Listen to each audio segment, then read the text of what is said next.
What is up, everybody? You are watching NASA in Silicon Valley live for Thursday, December 20th, 2018. I am your host, Matt Buffington, and as my co-host, we have, you might recognize her from our Halloween episode.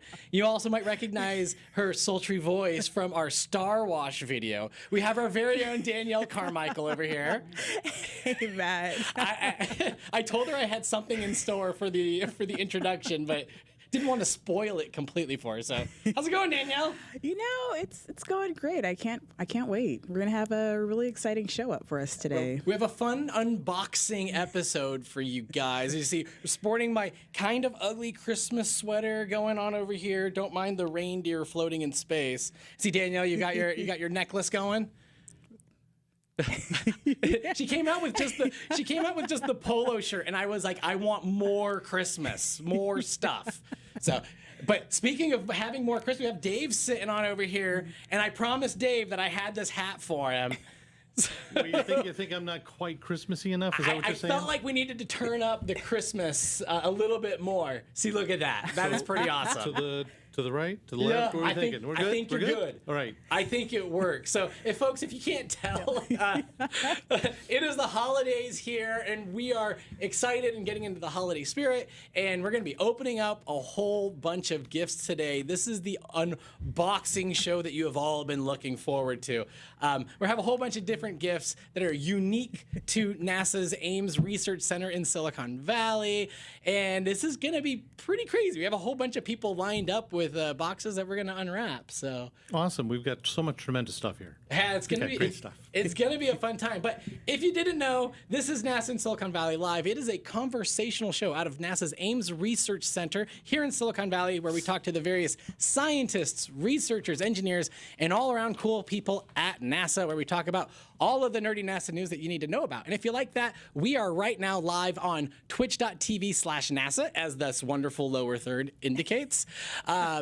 We're also live on Facebook and YouTube, but if you want to participate in the chat live, you have to go to twitch.tv/NASA, and we are going to be collecting those questions throughout the episode. So you come on in, like, type in your questions. We're going to answer as many as we humanly possibly can. If you can't catch us live, that's no big deal. We will be on demand immediately when the show is over. We'll also be on reruns on NASA TV. And if you're an audio podcast listener, we will be on podcast services throughout the solar system and beyond. But I was going to tell you, if you're sitting on the 101 or on the 5 in traffic, or if you're in DC on 95, this is probably the episode that you're not going to want to listen to. You're going to want to watch this. Yeah. We got a lot of cool stuff.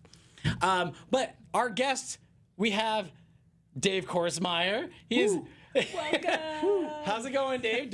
Thank you. I think we have a fancy lower third for Dave too, right? I think we do. Yes. He is the Ames Associate Center Director for I haven't Tech. quite figured out how to do this yet. I'm getting there. There we go. I'm correct. Nice. All right, I'll get there. So not only is it the holidays, Dave, this is also a special birthday. It is. Did you know that today is the 79th birthday of one NASA Ames Research Center? Nice. Very important. It is to this exact date. To this exact date, that 79 years ago, we were founded as part of the National Advisory Committee on Aeronautics.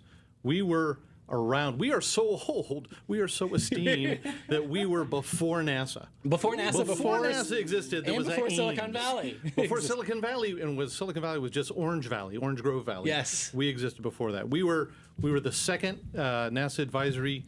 National Advisory Committee on Aeronautics Center. The first one was in Langley, which is in Hampton, Virginia. It was set up there, and they had all these kind of radical people that didn't get along and had these crazy ideas. No, that's not entirely true, though they did. But they said, hey, we need another site on the other side of this, the country. And they set us up here at Moffett Field. And we were founded 79 years ago. And we have been doing phenomenal, wide value, incredibly breakthrough research since that time. We're starting our 80th year right now. Yeah, that's right. It's just tremendous stuff. We're kicking off because this is the 79th birthday, but coming onto this next year is going to be 80 years. So we got the Apollo 50th. We got the NASA 60th itself. Yep. And then, of course, the most important is the Ames 80th. Yes, of course. This time next year Clearly we'll be the doing the most same important. thing. This is the big one. I mean, let's all put it in perspective, Matt. Come on. Well, we're going to have at Jim Bridenstine talking to us about having an agency perspective. JimBridenstine.com if you can see that episode. Yes, I'm sorry. Yes. So, well, this whole episode, we're going to be bringing out people who are going to be bringing out gifts and talking about the different gifts, as you could say, that NASA Ames has contributed to NASA's mission. But of all of the things, Dave, what would you come up with? Like, what is the most impactful or your favorite? What comes to mind when you think about the gifts that has been given? So Ames is the gift that keeps on giving. We have done so much over the years. You asked me this question, and I literally cannot come up with one. We were some of the first in hypersonic research. We were the first that came up with a blunt body that basically the shape of the spacecraft so you can come into the atmosphere and slow down. We did the first high-performance supercomputing. We do quantum computing now. We had the first telescope in the back of an airplane. We do thermal protection systems to allow us to slow into the atmosphere. We do the first AI in space. We have done so much here, and we will continue to do so much. We do the air traffic management software tools for the rest of the NASA and the FAA. So the phenomenal breadth of the stuff we do here, space biology, astrobiology, life sciences, it's mind-boggling, which is why it's such a great place to work. Why NASA is still #1 in the federal government to be the best place to work. That was a recent, And a little-known fact, and I'm not sure well documented because it's probably not, Ames is the best place to work within NASA. Ooh. Oh, really? Oh, yes. Really? Yes, you may not know that, but I will assert that until proven otherwise. Until you have empirical evidence. Well, I let others deal with that. Nice. Well, I do have to say, can we get a first shout out from Little Fox 1? He said, "Hi, Dave. So cool in the hat." Thank you. I appreciate that. This is one of my better looks. We had another sleepy_Gary was like Santa hat. And I like Tyrannus Games with the #1 from Fortnite. That's an awesome emote that you have going on there. So we're looking at the 80th, a whole bunch of stuff that Ames has been working on. So, and you've talked about a lot of the accomplishments, things that Ames has done. What do you thinking going forward? What are you liking? Actually, that's one of our big things is we're looking at, we just finished our first 79, we're in our 80th year. What are we going to do in our next 80? Right? I mean, that's the real challenge. It's a real challenge for NASA, too. Just finished our first 60. What are we going to do in our next 60? We have so much to do. You know, the great thing about space is there's always more of it. Yes. You can always go farther up. Yes. Right? It's not just a clever name. No, we did high Earth orbit. We're going to put a lot more stuff in called cislunar space between the Earth and the Moon. We have things going up on Mars. We just landed InSight on Mars. Ames was part of that, doing the analysis for how to get into the Martian atmosphere. Right? They're putting a Mars quake sensometer in there. It's great stuff. We've got so much more to do. There's the ocean worlds. You're going to do. Have you guys done a thing on the ocean worlds yet? I think it's in the works of. I think it's upcoming. There are have to get ready for moons, the 2019 many episodes. moons and planets in our solar system that have much more water than we do. You got the stuff we can do is just phenomenal. And to that's also another shout out. And Kayvon is over in the chat on @NASA. So for the folks, if you're putting in those questions, Kayvon is actually the @NASA. So be nice to him.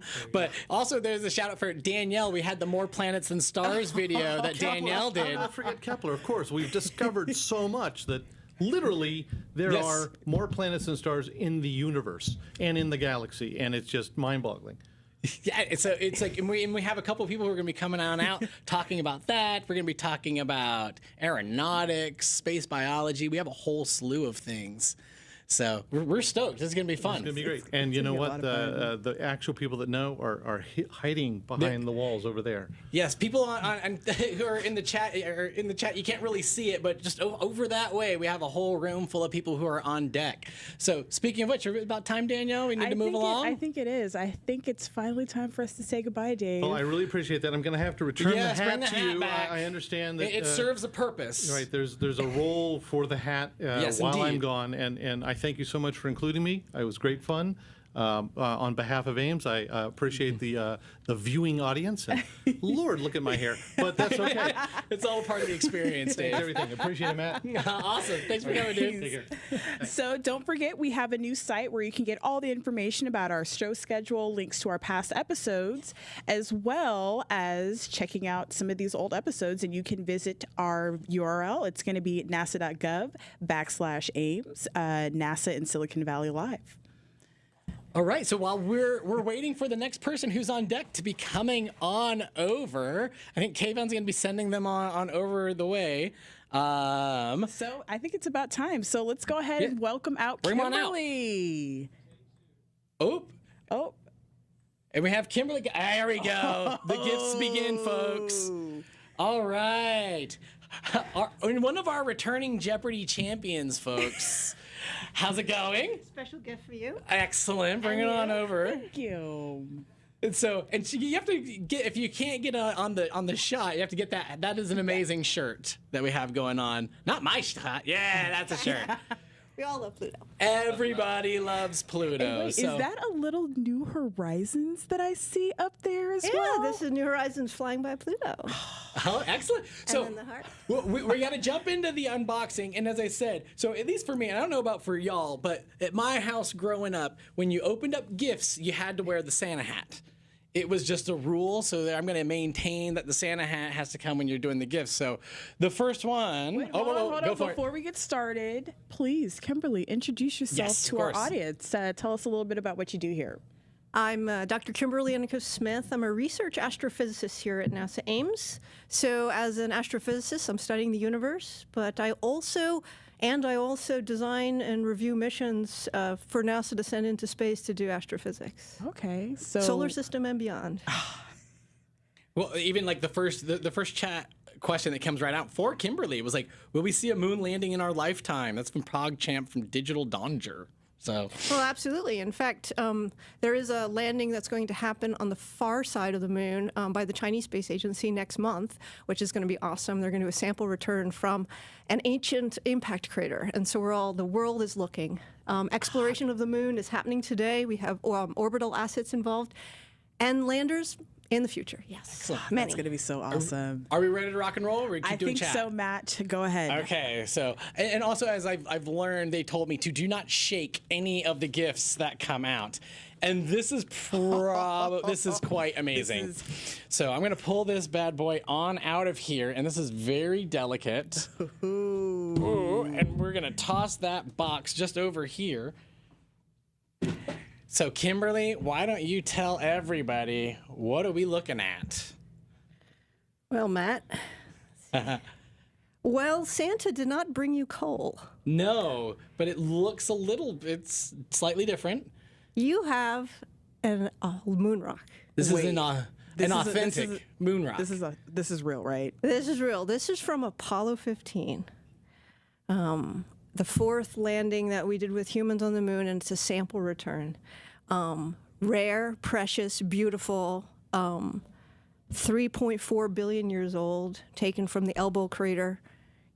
Just a piece of history and a piece of solar system history. Okay, I think we have a really cool photo that was part of this mission. So, hey, Bill, can we get that brought up on screen, please?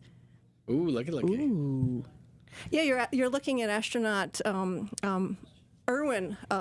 Actually, Apollo 15 was the first of our lunar human explorations of the moon, where we were doing proper geology. And you see him digging a trench. These are geologists' tools, and excavating rocks. The later Apollo missions had the rovers that extended the range for the astronauts to collect a variety of rock samples from so many different terrains, and gave us fresh new insights into the moon. Wow. And as I recently learned, there's also a lot of paperwork that goes into keeping Yes. this very moon rock Yes. here on campus. And it also has a history. You look at this piece of rock, you say, oh, it's a piece of rock, something in my backyard. But just think of what it took to get something like this and bring it back to us for us to study. I mean, first we had to design a rocket to leave the Earth to get to the moon. And so we had to, design the technology to escape the Earth's gravity. Then we had to travel 250,000 miles to get to the moon and to actually, get near the moon within a reasonable amount of time and with accuracy. Perhaps then orbit the moon, then land on the moon, land safely, no big crunch, then go excavate and sample, and then bring it back, leave the moon, come back to the Earth, and then survive re-entry. A lot of things had to happen to make this. So the chat is all about like having questions. There's one person, Sorex is asking, is the cheese from the moon any good? Which is a ridiculous question because we learned on the @Jim Bridenstine episode that the moon is not made of cheese, it is made of barbecue spare ribs. Yes. So I would recommend you go into the on demand on the Twitch chat and you will find that one. Kimberly's laughing, therefore I assume that is accurate. One of my all-time favorite characters is Wallace and Gromit. Are you familiar with Very the much version? so. And they do a picnic on the moon because, as British characters, they want to have their tea and they'll have cheese and biscuits, and because they go to the moon because it has cheese. And this is basalt. It's a rock that would have been created from a volcanic eruption on the moon, and so it has a lot of similarities to Earth minerals, but they tend to be higher. The moon rocks tend to be higher in iron and magnesium than their Earth equivalents. So rare entity here.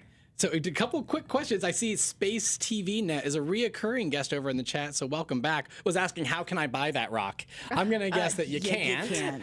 You can't. But then another person, this is, let me see. Oh, it moved around. Mini Meep 1 asked, what types of hand-on things has Kimberly done at NASA?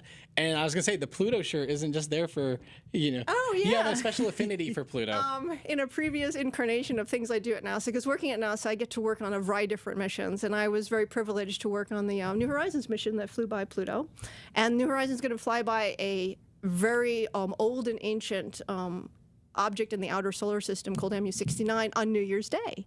So on January 1st, stay tuned for the furthest spacecraft encounter with a body in our solar system, MU69. But yeah, I worked on Pluto, beautiful planet, geologically active, totally full of surprises. No one expected a world that's the third the size of the moon to be so active with glaciers.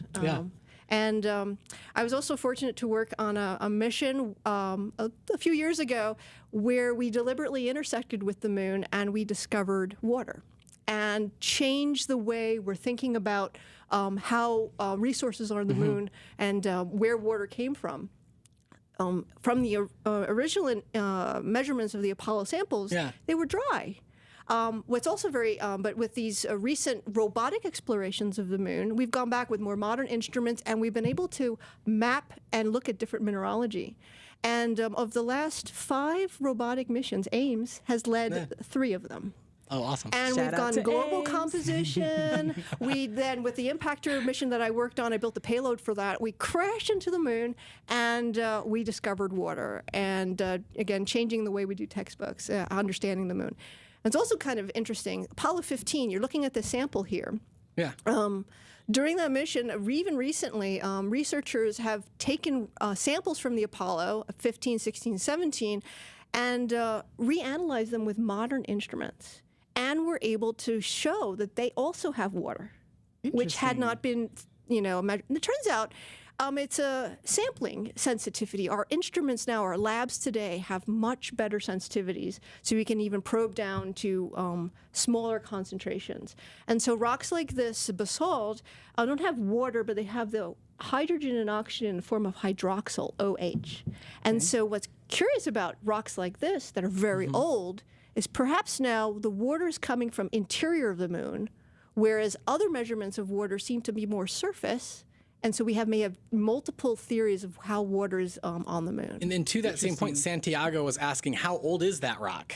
It's about 3.5 billion years old. Wow. Wow. So I actually kind of want to circle back. So you mentioned that, this is the 4th, manned mission that we'd gone to the moon. Like, how much did we actually bring back? Because that's always a question that folks want to know. Yeah, and why it's so rare and why you can't buy this at your, local store. With the 6, with the human missions to the moon, we brought about 2,000 samples, or about 800 pounds of rocks. That's it? Like only? That's all we have. And we have also samples from the 3 robotic Soviet missions from that era as well. But it's a very limited resource. And they're also all from the near side of the moon. We don't have any samples yet from the far side of the moon. So how are we doing on time, Danielle? Because it's like I can go crazy on the chat. There's tons of questions coming in. I think we have time for about one more question. All right, we'll pick up something. Okay, this is Flats3 is asking Kimberly, what kind of work will astronauts do when we go back to the moon? That's a great question. And Well, not only discovering the water and the different mineralogies, there is a prospect to, prospect for these elements and these molecules and to use them for a more sustained presence on the moon. Yeah. And also by understanding a little bit more about, we still don't know how the moon formed. We have some hypotheses out there, but further studies to do a lot of excavations in different areas of the moon that we haven't sampled before, like the far side of the moon and the bottoms of permanently shadowed craters, will be ripe for exploration. We have hardly touched the surface on a lot of lunar exploration. Our nearest neighbor has been neglected for too long. Well, thank you, Kimberly. As much as we would love to have you hang around for the rest of the show, we do have some other presents that Matt is eagerly Yes, I hoping have to more unwrap. gifts coming my way. But since this is like in a short amount of time, this is the second time you're on the show, so I have a feeling we're going to be seeing a lot of Kimberly in the future. Yeah, don't forget, we have a past episode that if you want to learn more about NASA's robotics exploration of the moon, you can go ahead and visit our page that we have set up at nasa.gov/Ames/NASA in Silicon Valley Live. I think they're also sitting on the on-demand. If you go into Twitch, they're all there. You can find that episode. It wasn't too long ago either, was it? It wasn't. Yeah. So, awesome. So cool seeing you. Thanks, Matt and Danielle. Thanks, All Kimberly. right, so she's going to grab that rock. And who do we have? Rock. The rock. It's precious.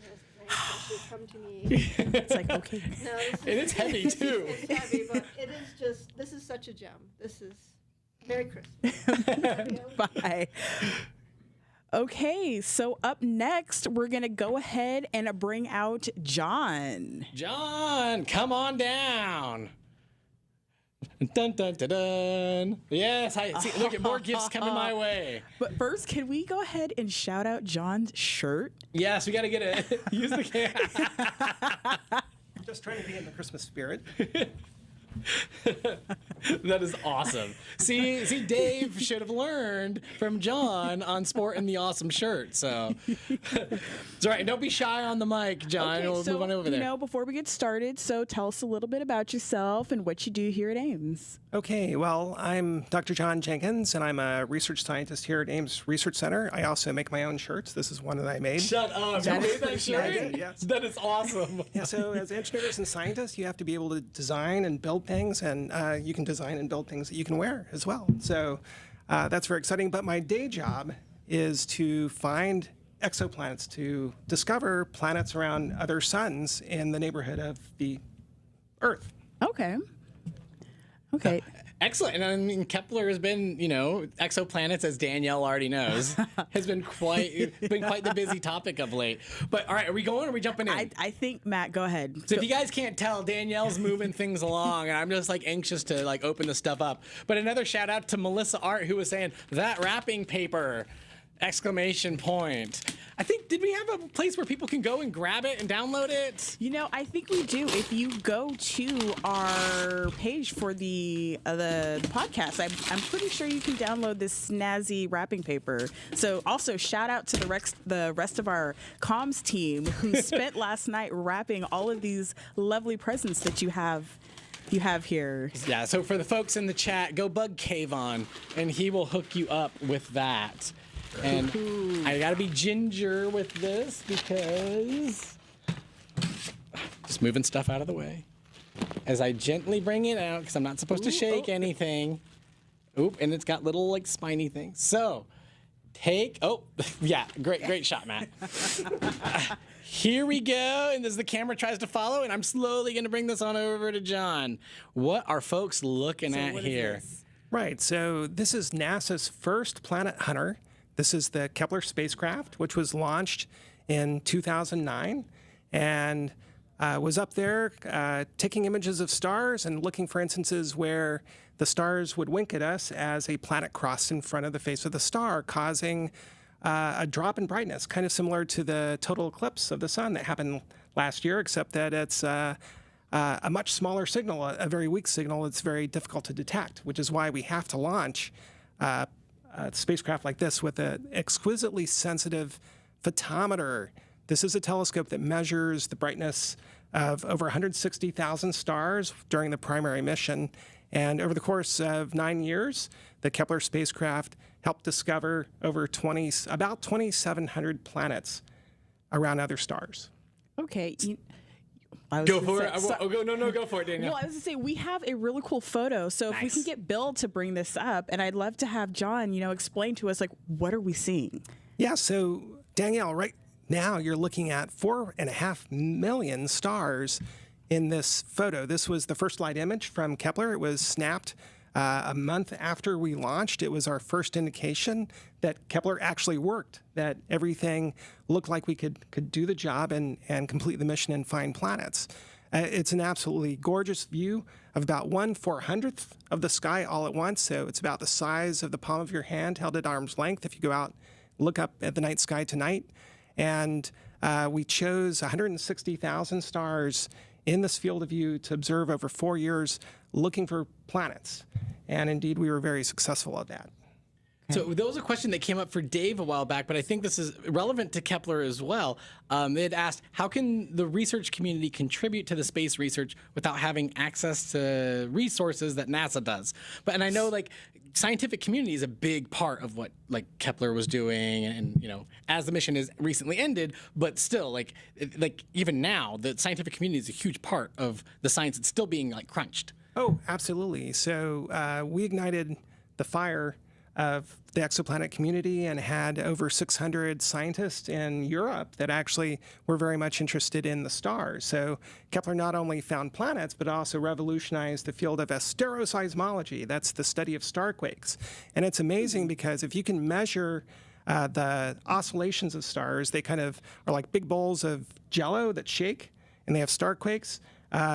They oscillate. They're kind of like bells. So they ring like bells. And if you can measure the frequency of the bell, you can determine the size and the mass of it. So this is amazing. I was going to say Omni/79 just chimed in with NASA. How can you determine if the bright dot is a star or a galaxy? Right. So in most cases, you can tell the difference because galaxies are not point sources. They actually are the light is distributed over a fuzzy, region. I guess. They're fuzzy. Yeah. They're fuzzy. Whereas Fuzzy stars, is the technical term that Matt uses. that's right. Yes. That's the technical term. Yeah. Yeah. So I don't mean. The other thing is that Go on. the question that somebody asked was, how can people contribute to exoplanet science? And in fact, both with Kepler, but also with NASA's newest mission to find Earth's nearest neighbors, the Transiting Exoplanet Survey Satellite, which just launched last April, there's a Zooniverse project called Planet Hunters. And so citizen scientists can take the data that we've collected from the Kepler spacecraft and now from TESS and help identify planets and other interesting astrophysical phenomena in the light curves. Nice. Well, that was I was teasing Danielle earlier because we'd put out a video. If the folks who are watching on YouTube, it's somewhere in there. I think it's one of the latest videos we put up.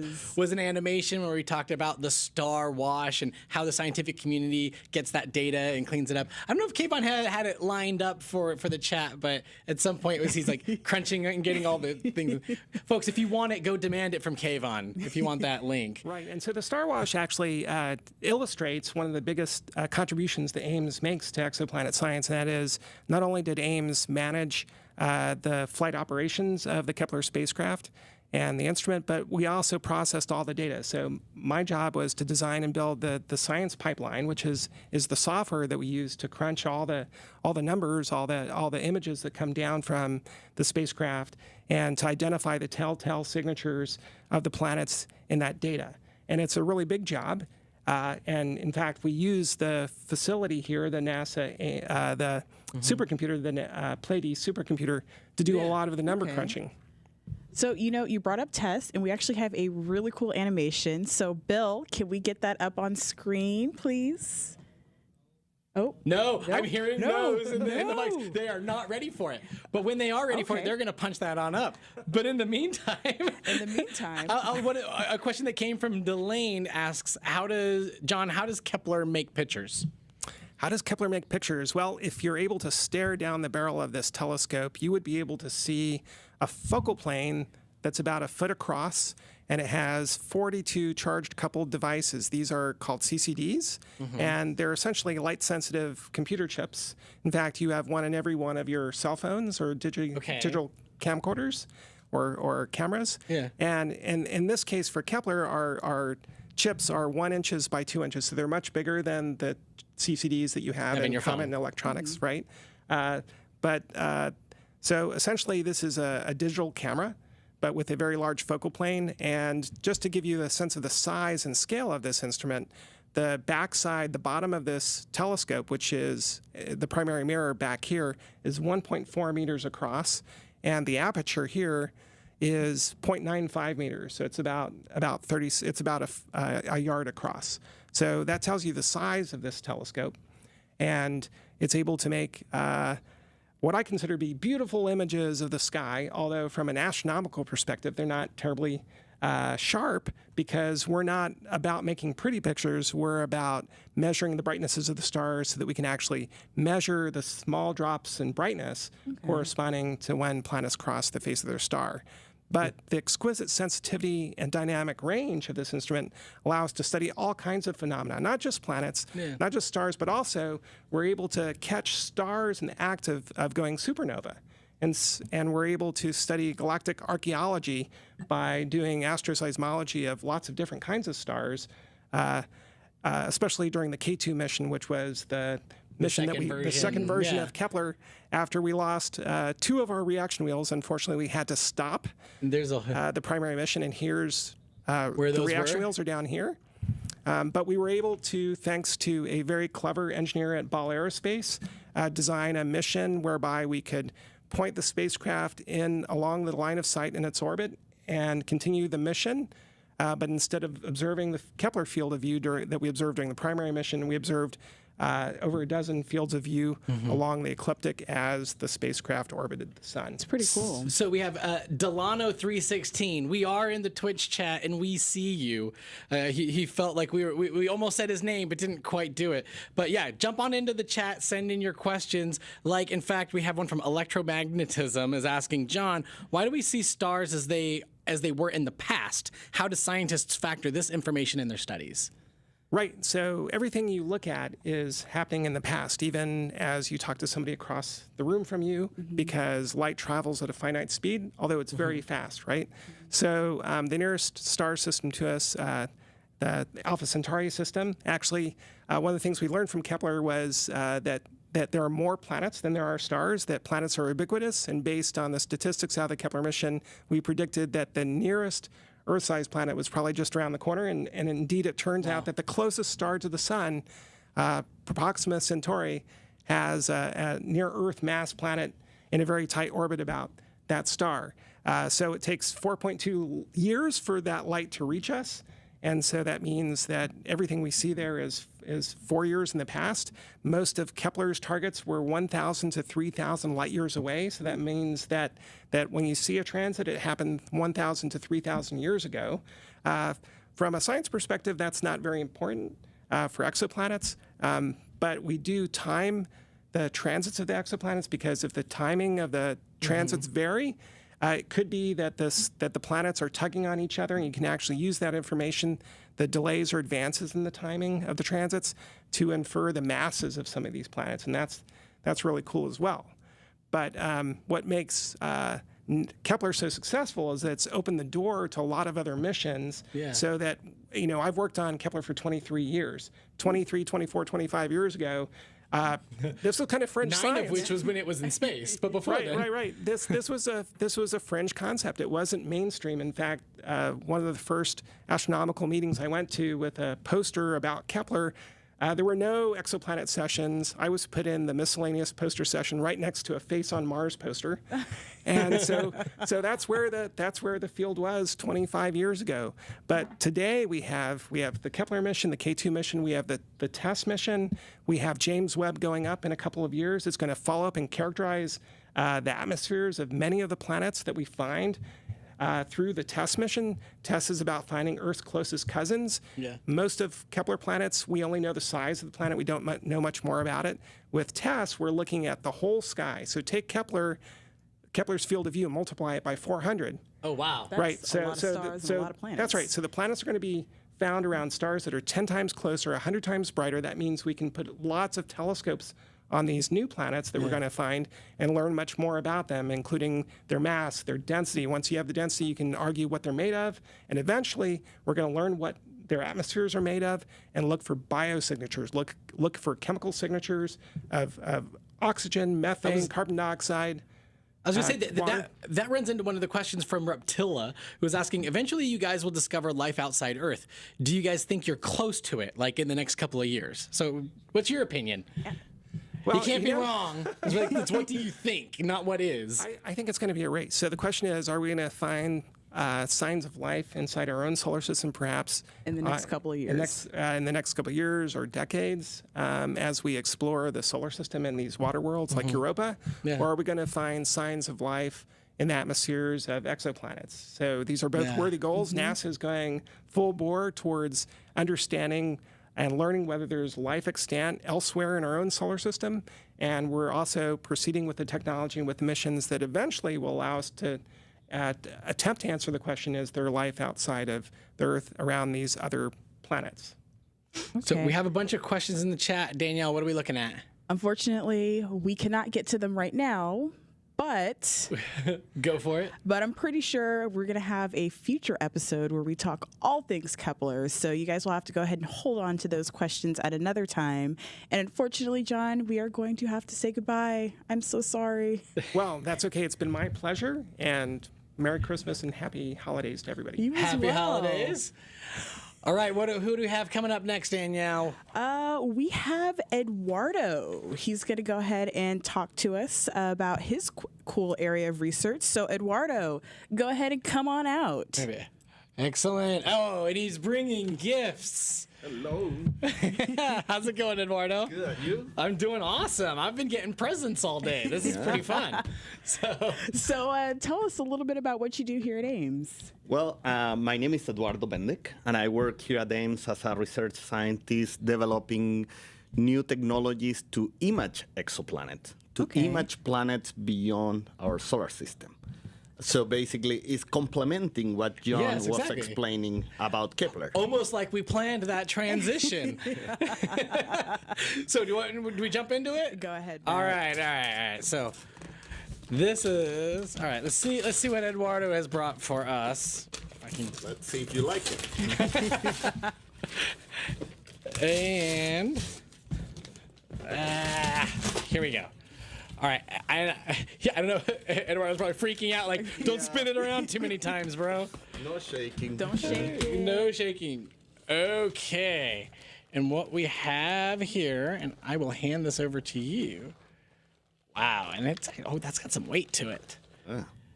Okay, so looky, what do we got here? There you go. So what we have here is the critical part of a coronagraph. A coronagraph is the new technology that will allow us to see planets around other stars. That will allow us to separate the light of the star from the light of the planet. Okay, and the coolest. I know you have an awesome trick with this camera where you line it up perfectly with your eye. Yeah, you want to see it? Yeah, let's go do that.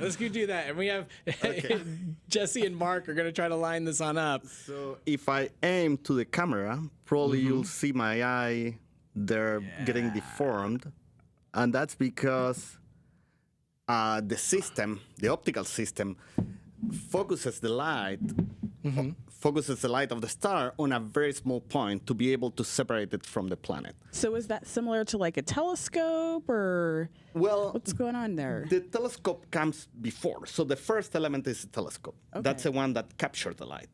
And then funnels the light into this optical train and these special optics that separate the light. Because imagine it comes a star and the planet is very close to a star. When we see Kepler images, you see just a star, but there's a star, there are more planets, there are a bunch of things that in the case of Kepler, they're all in one pixel, or multiple fuzzy pixels, as you said before. In the case of, on this technology, we zoom in into that pixel and separate that into two different elements. So that's the way that this works. Okay, so one question that sometimes comes up, like, why are we imaging versus detecting?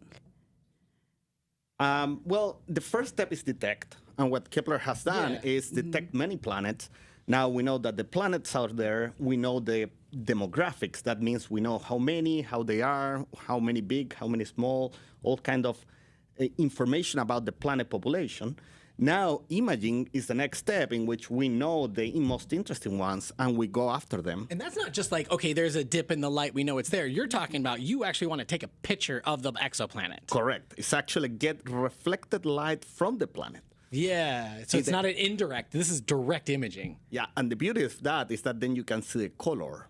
Okay. By watching the color, for example, if you look at the Earth from the moon, it looks bluish. If you look to Mars, it looks orange. Yeah. And those colors tell us something about the planet, but it's a lot of information where we can learn. We can learn what kind of chemicals are in the atmosphere, what kind of weather, rotation period, a lot of information from. And you know, speaking of images, we actually have one.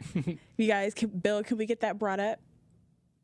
Oh yeah, look at that. So what's going on here? Well, that's one of the few images of exoplanets. It's a real image of a star called HR 8799 that is around 129 light years away.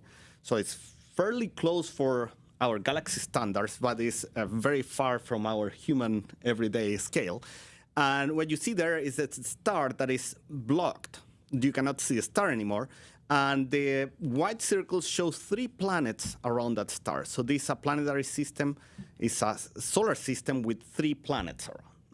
This image was taken on by the Subaru telescope in Hawaii, in which they were using a very similar technology to this one. So this technology that we have here at NASA is also implemented on ground-based telescopes to be able to image stars. But if you look at in the image, there are a lot of grains and noise that's caused by the atmosphere. You see that grainy everywhere. That's the turbulence on the atmosphere.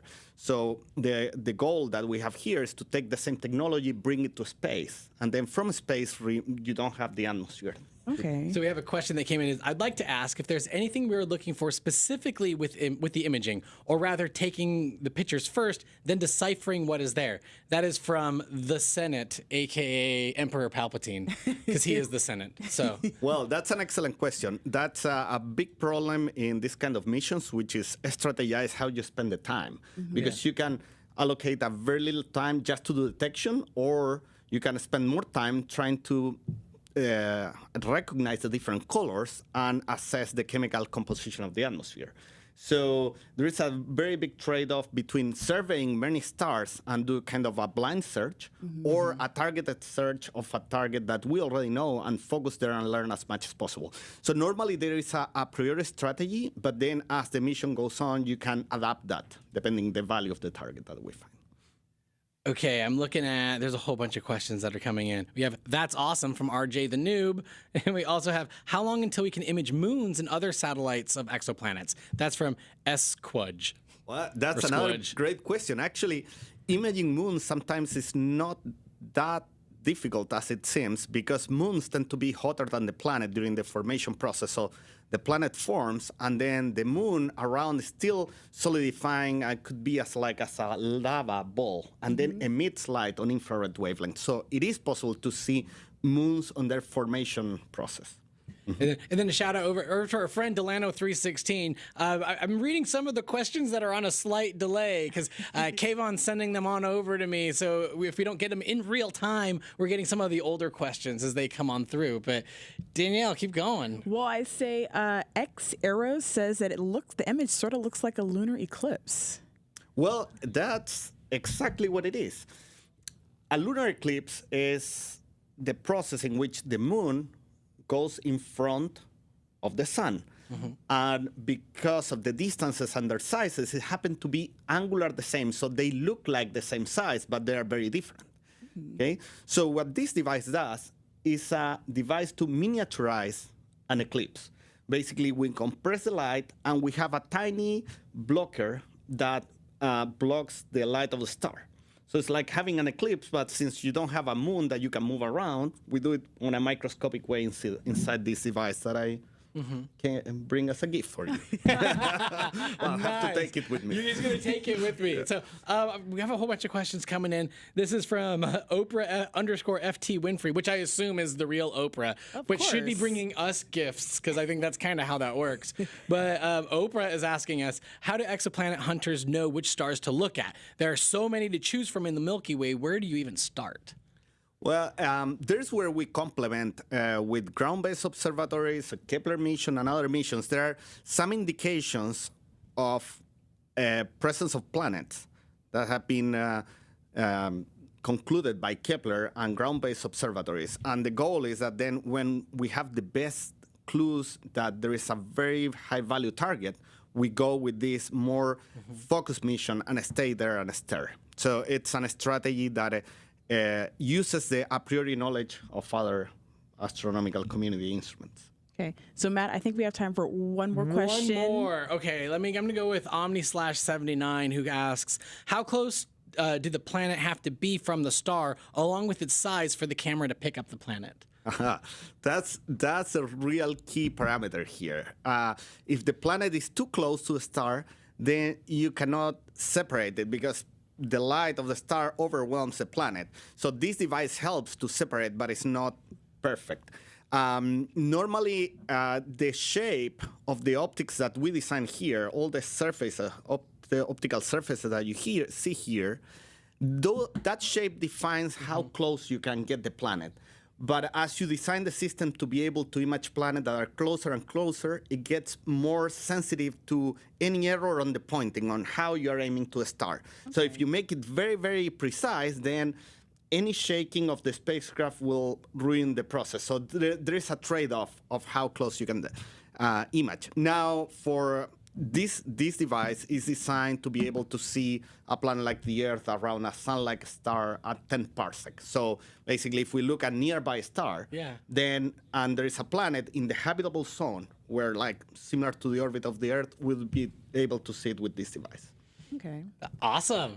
Well, you mentioned parsec, and I was going to throw out that cheesy Star Wars joke. You have to have a Star Wars joke. The Senate requires it, obviously. So thank you so much for coming. This has been fun. You're very welcome. All right. And so what are we looking at next, Danielle? Well, I just need to do a little housekeeping. So as a reminder, this is you're watching NASA in Silicon Valley Live, and if you have a question for our guests, definitely write it in the chat. And so let's go ahead and bring out Zahir. Zahir, come on down. Hey, how's it going? Hey, we're good. Have a seat and get on up on that mic. So tell us a little bit about yourself and some of the research that you do here at Ames. So I'm a scientist with the SOFIA program. I used to actually be based out of Palmdale, nice. where I took care of the science instruments. That's kind of the cameras that we mount to what we're going to open here. But these days... No spoilers? No. No spoilers? Okay. Gotta build the tension, right? These days, I'm helping make sure that the software is right for our program. Okay, so before we, move a little further, so what is SOFIA? Because, everything in the government has an acronym. SOFIA is not just a name, it's a fancy acronym. That's right. It's all in the name. Yes. It tells you what it is. It's the Stratospheric Observatory for Infrared Astronomy. Which I like to affectionately refer to it as, it's a telescope on a plane. Yeah. It's the largest telescope on a plane in the world. We fly at night to look at the stars, and it flies out of Palmdale, where the operations center is, with Armstrong, and in Southern California. In Southern California, the science center is here at Ames. And so here we have the science team that looks at all the data that comes in, sorts it out, does reduction pipeline stuff, and then sends it out to the community to do work on it in the community sense, where a lot of the science questions are answered. Okay, so Matt, let's go ahead and let's open up this gift that was brought along. All right. And I know the general rule is, like, don't shake it. And let's get this awesome wrapping paper out of the way. As then I try to undo this box, which is slightly, there we go. Just Oops. rip it. I am just gonna rip this thing off because for whatever reason it's stuck. Oh, take a look at this. Ooh. And then here we go for the unboxing. It's like, So, guys, this is Sophia. It is the Right. Stratospheric Observatory for Infrared Astronomy. we gotta get on that side because that's where it The reason is. I'm turning this towards you is because over here you see our telescope. It's about 2 meters. There we go. about- Let's tilt that down a little bit. Yeah. Yeah, it's about 2 meters, 2.5 meters, sorry, in diameter, about twice as tall as a person. And it is aluminum coated. And what we do is we fly it at night and look at the stars kind of in this way. Why do we fly a telescope? It's because to do infrared astronomy, we need to get through the water vapor that hugs close to the Earth. Okay, so speaking of that, Bill, I think we have a really cool clip that talks a little bit about what you're describing. There so, she is. So Yeah, what's going what are we on seeing here? here? So you're seeing Sophia in flight. There's the telescope opening, rather the door. The telescope's inside there, probably taken from one of the F-18 chase planes. And this is what we do in flight. The telescope opens up. It's kind of like a big garage door. You can see there's actually an aperture that tracks with the telescope as it moves up and down. And to point the telescope, you can move the telescope what's called azimuthally up and down, but then to look in a different direction, you actually have to turn the plane. So our flight plans are pretty interesting. Wow. So And I'm here up. she is probably, well, it's hard to tell if that's sunset or sunrise coming in. But it's quite a operation to be flying a telescope. So have you ever gotten to fly on one of these Yes, I've gotten to missions? fly several times. It is really spectacular to be in near space conditions. And what's really amazing is that, keep in mind, that telescope, that's open to 45,000 feet. And then in the cabin, I'm sitting there in a coat just like I am now. Not in this actual plane for ants. No. This is like Digital Donger and other folks are saying, what is that, a plane for ants? So, but I'd imagine, like, you're riding in that thing. The turbulence, how does that affect when you open that door? Or how does it matter? Or, yeah. It's a testament to the engineers that designed this. It's kind of hard to see on this model, but actually the wind stream comes this way. There's a kick out here, and then a matched slope in the back, and there's actually a baffling inside that keeps what is called a Venturi effect from happening. That's kind of this effect that would happen when you have air going this way. It would feel like there's a pressure orthogonal to it. Think of the effect of wind going against two buildings that are really close together. When you stand between buildings, you get a rush of air with wind going across the other way. That's what would happen here. But the engineering's so good that when we opened the door for the first time, they actually had to call to the chase plane and say, hey, is the door open? Really? Because pilots could not feel it on the stick. They had an indicator in the cockpit that it was open, but they wanted to confirm. So one of the questions that comes from Digital Donger, he wants to know, does the telescope need any stabilization? Yes, that's a great question. There is actually a very special type of engineering around that stabilization. So for takeoff and landing, we actually lock the telescope in a specific way to safe it against the impact of a landing and the rumble of a takeoff. And that is a bladder on bladder, rubber bladder on bladder, that is very similar to air ride trucking technology. Really? So that's for takeoff and landing. We call it caging the telescope. Okay. Now in flight, the telescope is actually suspended. Half the telescope is in the cabin, half the telescope is in what we call the telescope cavity, the back area that's open to 45,000 feet. The fulcrum on which it rests is actually a spherical bearing, kind of like a gimbal. And that bearing is on pressurized oil that is as thin as a human hair. But what we do is we balance that telescope so perfectly, and I've literally done this, that I've moved 17 tons with my pinky because there's no moment of inertia. You can just move it around on that bearing. It's spectacular. And that isolates it from the turbulence. So the aircraft is doing this, and the telescope the aircraft is moving around the bearing, and the telescope is locked onto a star.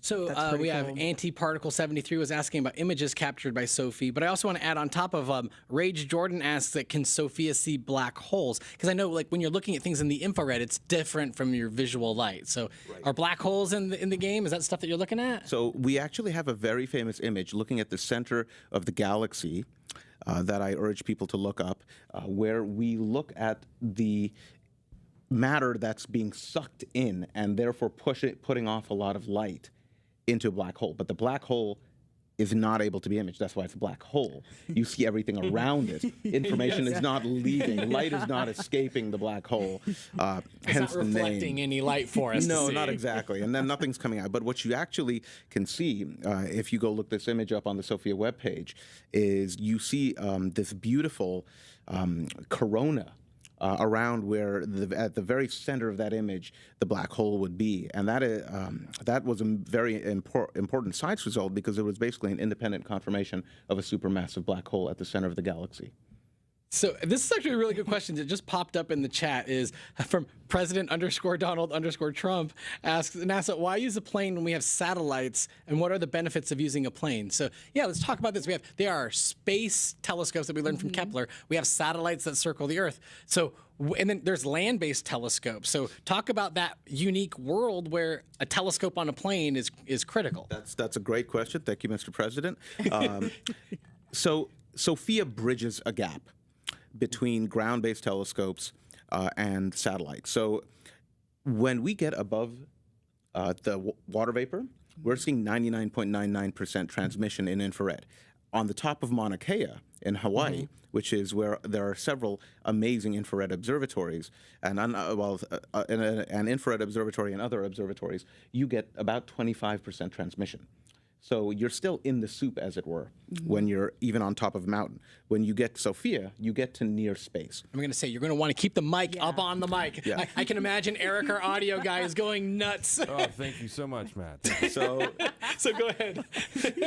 So what SOFIA does is it gives you an ability to have near satellite quality, but it comes home every night. So we actually have had a suite of 7 different types of instruments or cameras. Turn it with you. Different types of cameras that we've been able to field at different times. When you launch a satellite, that's all you got. And that lasts a certain amount of time, and then it's done. Whereas SOFIA can fly for 25 or 30 years, train a lot of scientists, train a lot of graduate students, help develop technology by testing it in SOFIA, where there's a lot less risk because it comes home every night. If that camera breaks, you've got 6 more that you can change out to. I was going to say, that's also a unique thing. Normally, like when you send Hubble, I mean, though they did service Hubble, but like that took a spacewalk. That took a spacewalk. It's not exactly easy to do, but these space telescopes, like you can change out those instruments. Technology improves. You come up with awesome. We're actually on our 3rd generation instrument that's being developed now. Recently, we've finally hit our stride with the Hawk instrument, which was our 2nd generation, and is producing absolutely amazing science that's really revolutionizing things. In fact, the AAS in January, we've got some featured presentations that are going to be groundbreaking. All right. I can't. No I won't spoilers. spoil. No. We have nothing to announce at this time. But then there will be things. After that, then we'll have lots, and we'll have you back on, and we'll talk more about that stuff. How are we doing on time, Danielle? We do have to move on, so I just want to say thank you, Zahir. Thank you guys for having me. If you guys want to learn more about the world's largest flying observatory, you can check out our past episode about SOFIA and the history of airborne astronomy. Awesome. Thanks for coming, man. man. Very much. Awesome. All right. We got more gifts coming, right? We do. See ya. So let's go ahead and bring out Yael. Yael. We need some intro music over here as we bring people in. It feels empty. To be here. Hey, how's it going? Good. I'm kind of sad that you didn't have the prices right. I know. You did it before. That was good. I like sang it out. Yeah. So first things first, welcome. And if you want to tell our viewers like a little bit about what you do here. Yeah, so I'm a support scientist here at Ames, and I work with space biology and space biosciences, helping other people do space biosciences research. That's pretty cool. So are you the one that's actually doing the science? Nope. I know. Yeah, what's the difference between a support scientist and a research scientist? Right. So there's a lot of different things that go on behind the scenes to do research. There's actual work in the lab. And then there's also like, getting the grants, and then there's administering everything. And then a lot of what we do here at Ames also is helping experiments actually get to the space station. So, and I help the people who do all those things. Plus a little bit of outreach, like That's pretty cool. coming on here. Awesome. So, are we about Matt, time? let's We're go ready to ahead do and this? This is another one where I'm not allowed to shake it too much. But we've got some cool stuff over here. So, oh, wow. So, some people get puppies or kittens for Christmas. Not at NASA. We're getting a little something else. I'm going to hand this on over to you so that Mark and Jesse can get in on that shot as close as they can. And why Don't I be show shy you with that what's zoom. inside? Let's pull this out. Oh, yeah, there we go. Oh, look at that. So what are those things that are What flying? are we looking at here? So these are fruit flies. They're totally ordinary fruit flies like you get around your compost bin or fruit in your house. And they're model organisms for research, which means that a lot of scientists around the world use them to do their research. Now I see oh, here we go. Yeah, look at that shot.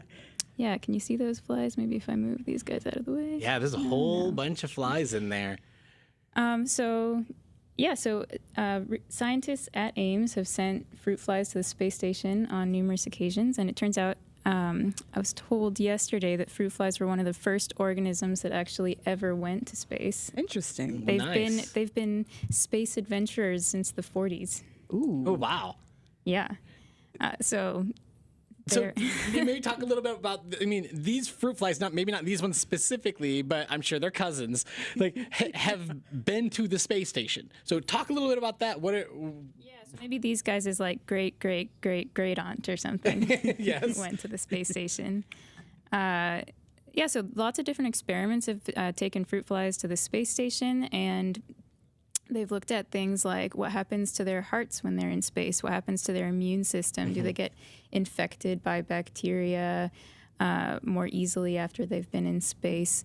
And the reason that fruit flies are used for that kind of research is that they actually have a lot in common with people. And for instance, 77% of the disease genes in humans also have analogs in flies. So that means that flies have really similar genes to us.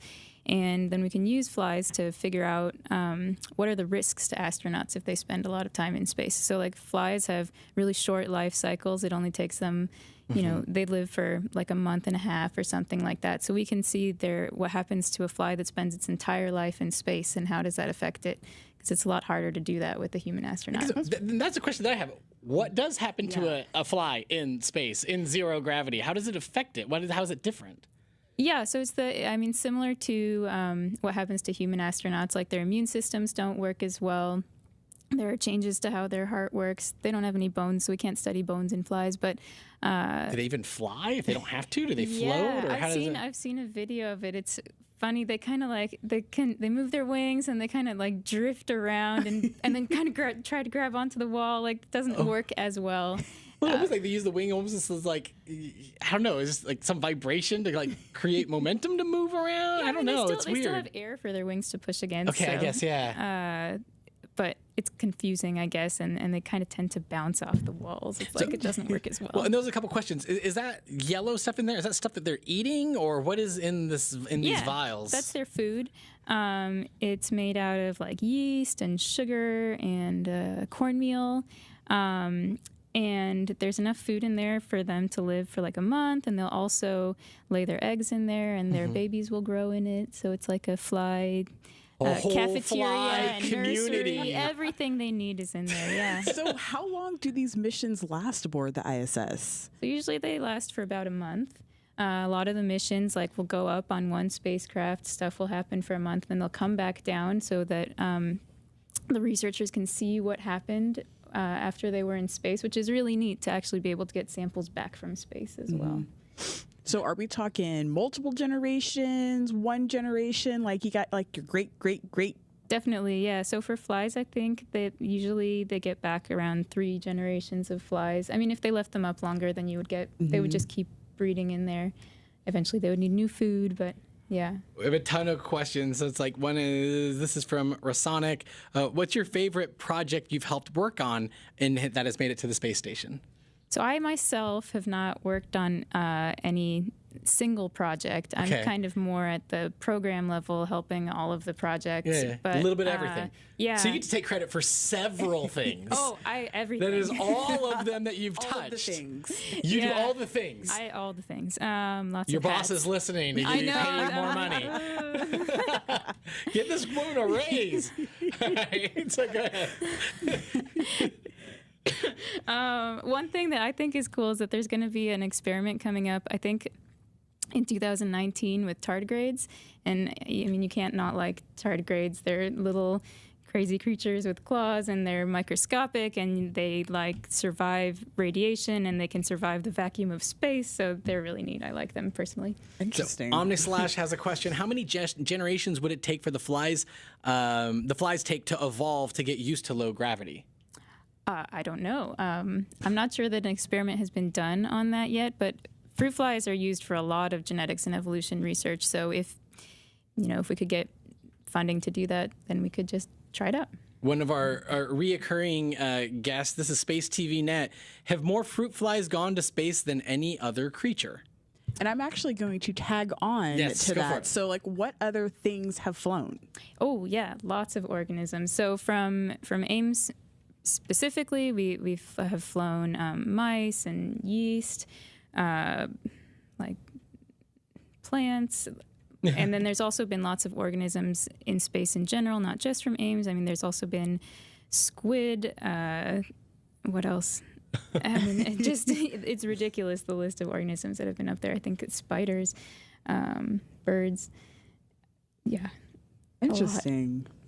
It's more like what has not been So up there. how are we doing on time? We have a ton of questions, but I know I have another thing I want to hit We have on. time for like one more question. Oh, boo. Before we do have to move on. Well, there was one thing that I did want to show off, and this was something that I caught in, and I'm going to hand this over to Yael, and like let's zoom in on that. Look at Mark and Jesse will get a good shot on this. Look at that. That's cute. It's like some yeast Christmas art. Yeah. Talk about what we're looking at here, and what's the story behind this? So yeast is a important organism for an upcoming mission at Ames called BioSentinel. They're going to send yeast into deep space. It's going to be the first time there's an organism in deep space outside of low Earth orbit since Apollo times. This is not the space station. It's going out. No, it's going to orbit the sun on its own in its own little small sat. It's pretty cool. And yeast are awesome because they're eukaryotes like humans, and they've got complicated cells, but they're single-celled organisms, so we can stick them in a satellite and see how they can deal with that radiation. But they're, you can also make art with them. Nice. That's pretty well, cool. And I'll say, Kayvon is going to throw a link over into the chat because this is just the surface of some of the different yeast art that folks had pulled together, some holiday themed ones that I think, if people remember Abby, one of our co-hosts, has helped throw together a story with Yael. So I don't know, he'll throw that in there so you guys can check out some of the cool holiday art that they pulled together for the name of science. Of course. Of course. So, are we good? We actually, since we pulled out this Yes. cool yeast art, we're going to have to move on and say goodbye. But if you guys want to learn more about some of our life science research aboard the International Space Station, you can check out our Genius Space Hacks episode, and you go ahead and visit nasa.gov/Ames/NASA in Silicon Valley Live. All right. So as Yael makes her way out, who do we have up on deck? We have a researcher by the name of Robin, and she's also around here. We call her the queen of keeping spacecraft cool. Nice. Hey, welcome back, Robin. So for folks who don't remember, or if you haven't seen the other episode, Robin was just here. She was. Just a few weeks ago. Yes, and we talked about like heat shields, so it might be a little bit of a teaser of what is in this box. But okay, Ooh, nice. She's bringing out the gloves. She's busting out the gloves. Yep. So Matt, please there's be, nothing in there. be gentle. We're be gonna careful. do this one. No All right, shaking. here we go. And then just rip this on open. And you know it. You know it's You up know it's there a good present when when it you gotta comes stand in up. a special Yes, it has its. in a special box, Each piece. Oh, it's all taped to it. and the gift giver is wearing There gloves. you go. Yeah, really. Okay, I got You can get the top. this coming off over here. All right, let's do this. This is the unboxing. All right. And you Ta-da. want to pull it off. There you go. Gonna keep the lid close by. Right. Okay. So this is actually a tile that could have flown on the spacecraft that Go took for it. Don't be shy. Curiosity to Mars. So this is a shoulder tile, and it is installed this way. So it comes up and over, and we get the highest heating is right at that intersection Okay, there. so I actually think we have a really cool photo. So, You do? Bill, can we get that brought up on screen? Oh, can you see nice. it? No. Okay. So actually, I had outlined one of these. There it is. there you go. Magical. There it is. That's the size of this tile. So this is one tile out of 32 or 33 that go around that circumference there. So you can see that, I mean, that's a full-size man standing underneath there. It is a 4.5 meter diameter spacecraft, so it's pretty big. And so we have 30 or so, 32 of these going around, and many, many more tiles. Each tile has its own custom-made and designed Nice. foam box that it gets shipped in to protect it, so that when it gets to be installed, it gets there whole. It's a very fragile and brittle material, so we need to protect be it. gentle So, with what's it. it made out of? This is pica. We had talked about it. So Mr. Heat Shield Girl is the back shell also made of pica. So I fully expect a lot of Pikachu emotes. The back shell is not made out of pica. The forward heat shield is all protected with pica, and pica is phenolic impregnated carbon ablator. And so it will handle very high heating. I went back after we had practiced, we had rehearsed, and I looked up, and so pica can handle heating up to about, or even higher than 1,000 watts per square centimeter. And when you stand outside in the sun, you get about 0.15 watts per square centimeter of heating on your body. So this is 10,000 times as high. This material can take 10,000 times that heating. So there's tons of Pikachu emotes, as I expected. But one of the questions is coming. This is from Lord Inter, is asking, could you avoid reentry heat by just decelerating more? It would reduce it, absolutely. Then you have to carry all of that fuel. Oh, yeah. That's the problem. And we have a lot of scenarios where we look, especially for the heavy mass, we do a direct entry, right? We travel. I'm going to set this back down. Yeah. Put it right there. We travel, and we are in cruise, we are coming close, and we release, right? And we enter right away. So, but there's also scenarios where we aero capture, where we just skim the atmosphere to slow down and to go into orbit. And so we get heating then, not as high as entry heating that we do direct. So then we circle and go into orbit, and then from orbit and entry, it's a much lower heating. Okay. But the heavier we get, the higher the heat. You know, the bigger we get, the higher the heating and speeds and volumes and area and everything else. So we have issues with how we land big things. So RJ the Noob is asking, why do they make the heat shields up of many small tiles? Well, that's a really good question, and that is because of how the material is made. This material, this was cut out of a billet. There were actually 6 of these cut out of a single billet. The billets come up, they're about 42 inches long by 22 inches wide. These come out of an 8-inch billet because they are cut this way out of the billet. So they can set 6 in the billet, and they cut those out.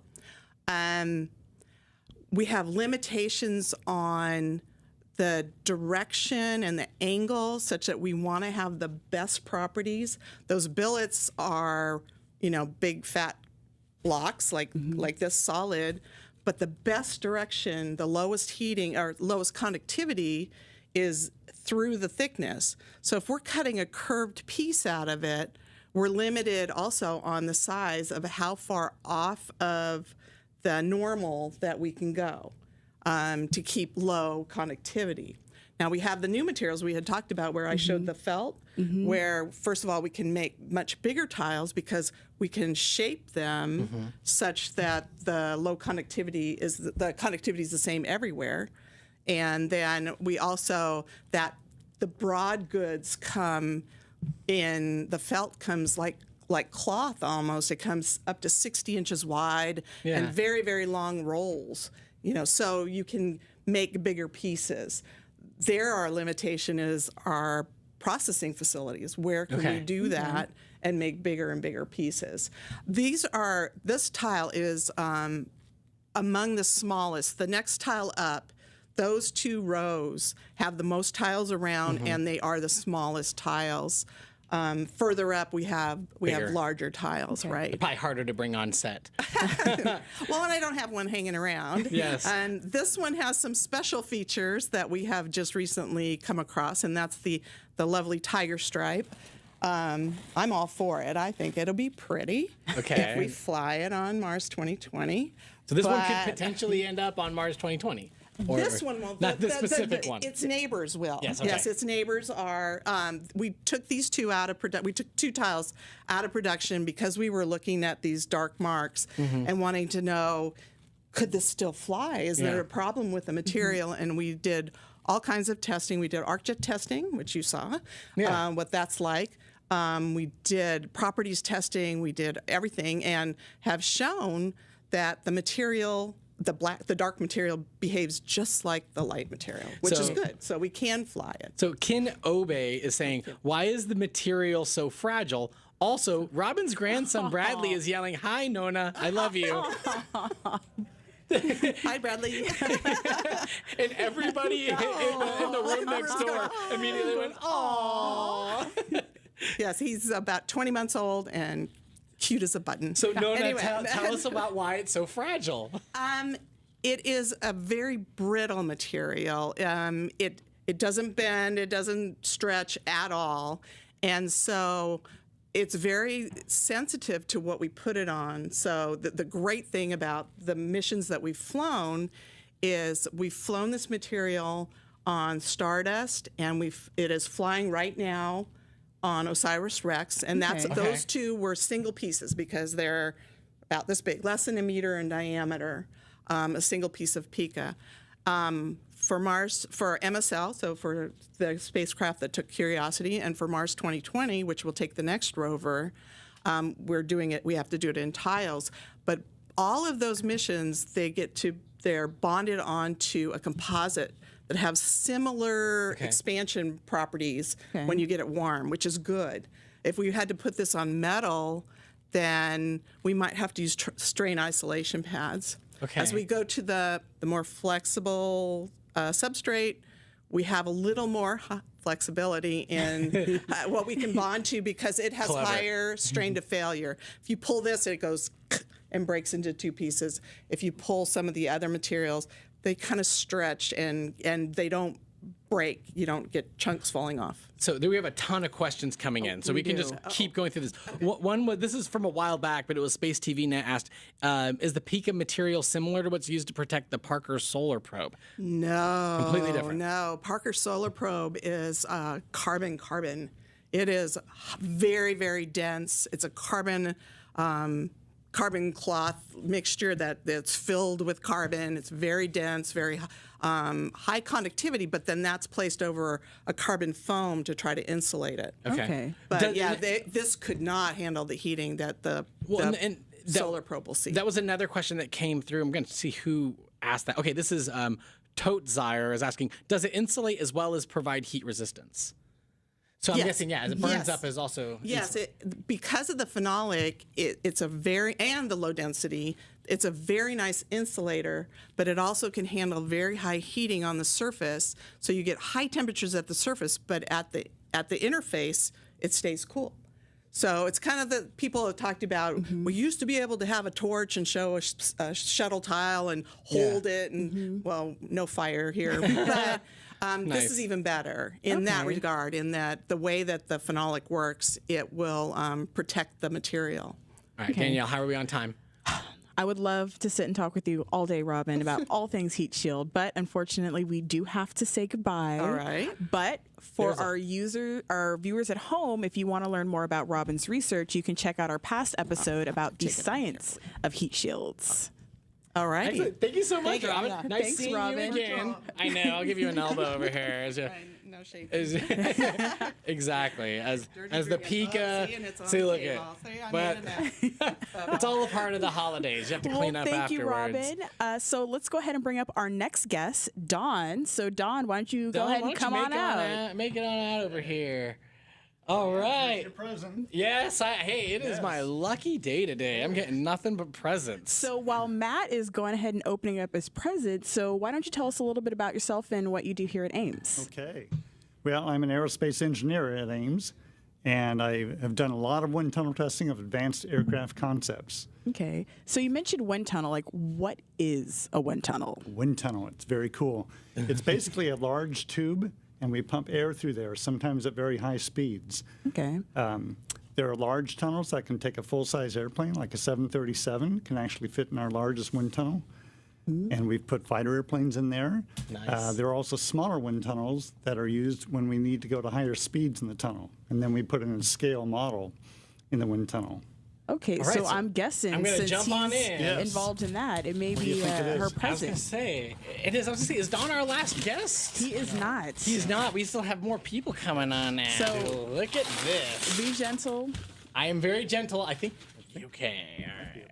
Ready? And here we go. It might be upside down, is it? No, we're good. Here we go. Oh, there we go. Because I don't want to mess it. I don't want to That's mess it right. up. I That's want to right. like be very Well, this is an gentle actual with wind tunnel it. model. There we go. There's Oh, a it foam was to upside protect down. it because it's There you delicate. go. Okay.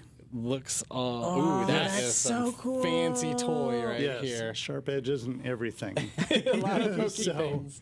So I love these models. This is one of our actual wind tunnel models that I have run in the wind tunnel at speeds of Mach 1.6 and 1.8. Wow. So before we, yeah. let's dive down into the details. Like, what is when you're talking Mach speed? Like, what is that? Okay. So Mach is the speed of the airplane relative to the speed of sound. So Mach 1 is at the speed of sound Okay. at whatever altitude you're at. At cruising altitude, the speed of sound is about 660 miles an hour. So we've tested this up to Mach 1.8, which is a little bit over 1,100 miles per hour in the wind tunnel. So I've stood outside the wind tunnel watching the wind go by, but of course you can't see it. You can't see wind unless there's fog in the tunnel. But anyway, we watch this ride in the wind tunnel at those speeds. Okay. So you had mentioned these wind tunnels. Like, why do we use them? Like, what's so special about them? They're great because you can test an airplane, either a full-size airplane or a scale model of it in flight. I mean, on the ground instead of doing it in flight, where if you don't know what the aerodynamics of the airplane are going to be, you need to test in the tunnel to simulate the real physics of it and measure the aerodynamics of it. And in my case, we're measuring the sonic boom of these supersonic airliners. And so we can learn about those characteristics before we take the airplane to flight. Much safer that way. So Delane, this is the first question right out of the gate. It's like, but why is that nose so long? So long. That is the best question regarding sonic boom You are aircraft. winning the Twitch chat so far, Yes, Delane. yes. Best question so far. Best question and so of course, far. it's the first one. Anyway, the nose is so long because to design for a quiet sonic boom, you want weak shock waves up in front. You don't want any strong shock waves like the Concorde, airliner and modern fighter aircraft, they do have sharp noses, but they're not nearly so long and slender as this. And so they produce a strong shock wave. A shock wave is a sudden pressure rise from one point to the next. And if you have a strong shock in the front, then the sonic boom is going to be a very loud boom, boom sound. Yeah. And you can feel it thump your chest and all that. It feels like an earthquake. It does. I mean, I was at NASA Armstrong over in the Mojave Desert, and they were running test flights, and there was sonic booms. It feels like a legit earthquake, like a 4.5, a 5, like the whole building shakes. Yeah. But of course, it's very short. Yes. It's less than 1 second, and then it's over with. Yes. So, yeah, you want weak shocks up in the front, and then the sonic boom will not be a strong, sudden pressure rise at the ground, but it'll be a gradual pressure rise, and that will sound more like a sonic thump. Thump, yeah. It'll be much quieter, and it won't give the earthquake type of sensation. Oh, we got a bunch of questions that are coming in. So we got Black Swarm says, how cool, and asks, what was the most ordinary or most unordinary thing you saw in a wind tunnel? Actually, I've seen a picture of a submarine in a wind tunnel. Really? How does that work? Well, it's all fluid dynamics, right? Okay, the Air is a scientific fluid, principles. just like water is a fluid. So Okay. you can measure the aerodynamics around a submarine. But I guess we're getting way off topic. I think the coolest thing that I've seen in the wind tunnel are these sonic boom models. Nice. You know, these are really nice looking models here. I'm hoping when I retire that NASA will let me take this home. I was going to say, Soupy7 was asking, when will this fly for real? For real, okay. That is a good question. Okay, this airplane. They're testing it. Yeah. Yeah, we're testing it. NASA is working on a lot of technologies to enable future supersonic air travel. Right now, it's banned from supersonic flight over land because of the loudness of the sonic boom. But we're working on that. And so NASA's latest and greatest thing is that we're taking the lessons learned from the tests of these type of models and applying it to the next NASA X-plane, which would be the low boom flight demonstrator. And speaking of that low boom flight demonstrator, Bill, can we go ahead and Bill get and that Dave brought up for the on? win. Yes. There's the picture of the low boom flight demonstrator. It has been designed by Lockheed Palmdale, along with NASA people overseeing it. So that is being built right now. It was just started. It'll be flying a little bit over 3 years from now. Okay. And that will be the first airplane in the world ever flown that was designed from scratch to have a quiet sonic boom. It's pretty cool. The boom level for modern fighter aircraft of the Concorde is like 100 to 110 decibels, which is like a very loud rock concert or something. Boom level from the LBFD, the low boom flight demonstrator, is expected to be less than 75 decibels. Well, talk about realistically, how does that impact? So I recently took a flight from San Francisco to DC, and it was about like 4 or 5 hours, give or take. What would supersonics, what would that flight eventually look like? Well, if we're flying at twice the speed of the subsonic airliners, we'll get there in just a little bit more than half the time. Wow, so really like 2 hours. Well, not 3 it'll be hours? closer to 3, I think. Okay. From here to DC, but like from here to London, between 5 and 6 hours. Oh, wow. Yeah. That's a game changer. Wouldn't that be nice? I want to do that. So a whole bunch of questions. Let's see. Coronia is asking, what about the many wings and fins it has? So talk about some of that. Yeah. Yeah, that's a good question here. So you can see the wing plan form. It's got a very sharp, very highly swept wings here, and then the wings extend out. Then it has little winglets. You've seen the winglets on different... On modern airplanes. Yeah, like 737s, they have a lot of winglets. So these are, we call them V-tails. If you look at this view from the front here, then you can see that they're up at about a 45-degree angle. They serve the function of both a horizontal stabilizer in the back as well as the vertical stabilizer. And there would be rudders on these to help steer the airplane as well as help it in banks and stuff. So a question just jumped up from the snack wrap is I know, right? These are awesome names. Oh, they're great. Don's getting a kick out of these. So the question is like, would there be a big jump in turbulence as the plane hits the sonic boom? What is it like for people in the plane? Yeah. Well, if any of you have seen the movie The Right Stuff, when Chuck Yeager broke the sound barrier for the first time, it shows that the airplane shook a lot as he went through Mach 1. And that's true. It did shake a lot for him. Modern airplanes like the F-18 fighter or the F-15, they don't really shake as you go through Mach 1. They're designed to go supersonic. Yeah. So the turbulence is really very small. And I think these would be even smoother. The Concorde apparently was very smooth as it went through Mach 1. Okay, so it looks like one of the questions that we have is like, why wouldn't a simulation be sufficient for testing? That's from Golden Luck. That's a good. There's a good conversation because we have both wind tunnels and supercomputers that crunch numbers. Talk about that symbiotic relationship. Well, it's really a triad of research. Okay. So back in the early days of aviation, we just ran things in the wind tunnel. We didn't have computers. Okay, so we do wind tunnel tests, and that's using real air, so it's got the real physics, but it's a scale model, and there are compromises when you have a model like this. For a computer simulation, we have the supercomputer, and they can predict many great features about the flow, but they're not quite the real thing. So we want to go to flight to really demonstrate it. And in particular, for the low boom flight demonstrator, we're not going to get the FAA and the whole international community to believe that we know how to design planes for a quiet sonic boom until we actually go up and fly it. So we're going to do that in the years 2022 through 24, fly that airplane over communities all over the U.S., and get the public's reaction to the sonic thump from it. Yeah. It'll no longer be a sonic boom. So they're not going to believe it's just from the ground test data and from the computer simulation. They'll believe it when we actually fly an airplane and they can stand out there and hear it with their own ears. Okay. So, Mr. Man 124 is, if I want to work at NASA, do you think a degree in aerospace engineering would help me get recruited? Oh, yeah, like 100%. Kind of like the whole point, Mr. Man. Yeah, that's what my degrees are in, aerospace engineering, and I got the job. In fact, I'll be Nice retiring flex. soon. If you want my job, come and take it in a few years. Okay, well, Matt, I think we have time for about one more question Okay. before we do have to say bye to Don. Okay. Let's hit this from Sometimes I Lie. He's like, would this technology eventually be used on commercial airliners? I guess that's the whole idea. That is the whole point.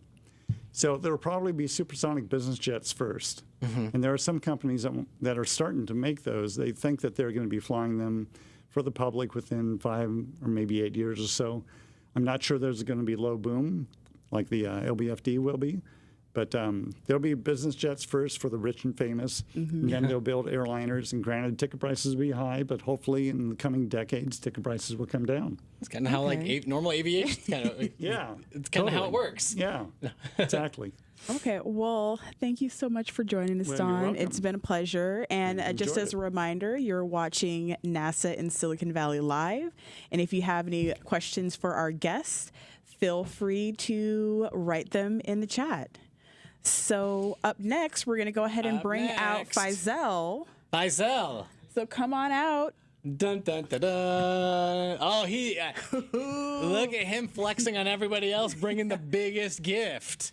I had to. Seeing all the other gifts, I said I gotta get the bigger one. You're like, I'm not messing around. Faisal, like, tell us a little bit about you, about yourself and some of the research that you do here. Sure. So I'm a research engineer here at the Aerospace Operation Laboratory. I mainly do research in air traffic management and air traffic systems for both manned and unmanned. I also do outreach events, and on top of that, whenever we do a flight test in the field, I do and support those flight tests as a human factors engineer. Okay, so Matt, let's gonna go do ahead this and thing? let's take a Sure. look at what we brought here. Kind of like get. That's really sad. Like my lack of fingernails is okay. Here we go. And I look at Faisal's face to see if he's like, too much, bro. You need to stop. Go ahead. All right. Here Come we on, Matt, you can do a go. little better I got than that. this. My present opening game is weak. All right. And Kayvon swore, he was like, oh no, it's a very gentle tape. You'll be fine. All right, here we go. Oh yeah. Okay, Take Matt, a look like, at what's this. going on in there? This is what everybody in the chat is, I'm sure, hoping to get for Christmas. Bring this bad boy on out. There we go. Take Place a it look right at here. that. So, like, what's obviously Everybody everyone wants knows a this is- drone. Everyone wants a drone. Everyone knows what it is, but like, why drones? Like, why is NASA getting involved in this research? Well, as you just mentioned, drones are becoming a hot topic out there, and not only for commercial use, but also for government use, public safety, and the general public. And so when you have so many drones up in the air, you need to have a way to manage them. Yeah. And Ames, to talk a little bit about Ames, Ames has a long history in air traffic management research and air traffic system research as well. So they actually took the challenge into developing an air traffic management system for drones. Okay. So, so you said that we have this drone traffic system, but like, how is it different from air traffic control? Like, is it a software based or is it hardware based? It's good question. So it's a cloud software based, and it's different because we're talking about hundreds of thousands of drones flying in the air. So with the air traffic management we use for manned aviation today, you actually have a controller on the ground controlling each of the aircraft. So when you have hundreds of thousands of these drones flying, it's going to be very difficult for those controllers to manage all of those drones, right? So what NASA decided, or NASA Ames, we decided to come up with a fully autonomous cloud-based system, software system, that would do most of the job with automation. Okay. So I was going to say, so if we can get Mark and Jesse, we have Wobbly Waffle over here is yelling in the chat saying, zoom in on the drone, Dave. So I'm going to say Mark and Jesse, yeah, we go. And then Dave is going to switch over to that. Okay. So, as you know, drones come in different sizes and shapes and performances, right? You can have drones that could fit in the palm of your hand to drones that are as big as a manned aviation. So, so what we have here actually is a quadcopter. You have 4 rotors here, and these drones could have different payloads, right? And for this example, you have a place here for a camera, where you can place a camera here, but others could have like airborne radar, so you can have drones that would do delivery as well. Okay. And so, yeah, I mean, talk a little bit about it. I mean, we know that like there's the air traffic controllers. They're human based, and they're very busy and very stressed. And you can imagine they're not going to have a good time if you start flooding the airspace and they're tracking hundreds, thousands and thousands of drones. So that's the whole idea of like this traffic management is like, what is an automated traffic management for drones? So that's the software. And like, yeah, it's a software based, but in terms of like, there's rules that we have to follow in this software. For example, one of the first things we got to look at is how do you, so what do you do when you're using the software, right? You would submit an operational volume, or you can think about it as a safe zone. Okay. So you're telling the system your intention. So I'm gonna fly in this area between this time and this time. So that's the first thing that you would do. Another thing that you do also is like, how do we avoid these drones from hitting each other, right? Yeah. And how do we avoid having these drones get in the way of manned aviations, right? Like GA or general aviation aircraft or helicopters. I'm also sure people on the ground aren't going to want to hear buzzing over their houses nonstop, Exactly, right? So one way is to share those intentions and also technologies that would be part of this type of drones. A third thing that we're looking at is priority